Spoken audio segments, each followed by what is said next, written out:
Hi guys, Prax Girl here. In our last lesson, I explained the method that praxeology uses in the study of human action. I introduced the concept of axioms and the foundational truth from which the entire science of praxeology is derived. In this lesson, I'd like to explain what praxeology defines as purposeful behavior and distinguish it from all those categories of human behavior that could mistakenly be included in a critique of praxeology. The action axiom, human action is purposeful behavior, describes man's conscious aiming at ends and goals. This is clearly different from man's unconscious behavior, such as an involuntary reaction. If a doctor strikes just below my knee and my leg spasms, this is unconscious behavior and outside the realm of the study of praxeology.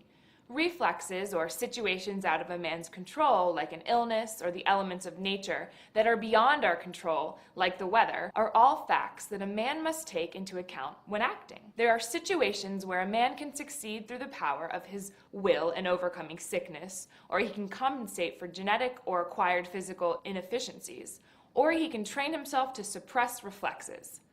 As far as this is possible, the field of purposeful action is extended. Praxeology studies action, not the psychological events which result in action. This distinguishes praxeology from psychology sharply.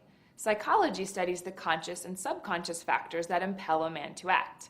Praxeology studies the action itself, and is thus not concerned with the underlying motives that psychology studies. Therefore, the terms unconscious that praxeology uses and subconscious that psychology uses are completely separate because they belong to two different systems of thought and research. When praxeology uses the term human action, it doesn't just speak of giving preference, but actually showing preference. There are situations in which man can show preference for things that are unavoidable, like the weather. For example, John may prefer sunshine to a rainy day because the weather is out of his control. Acting man chooses, determines, and tries to reach an end.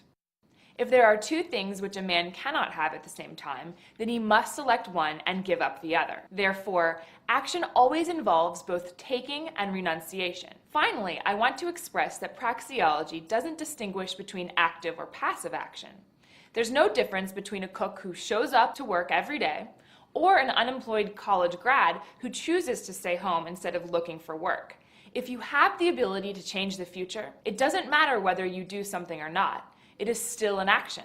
Human action is purposeful behavior, something that we are all in a position to understand, and it is the distinguishing characteristic of human beings.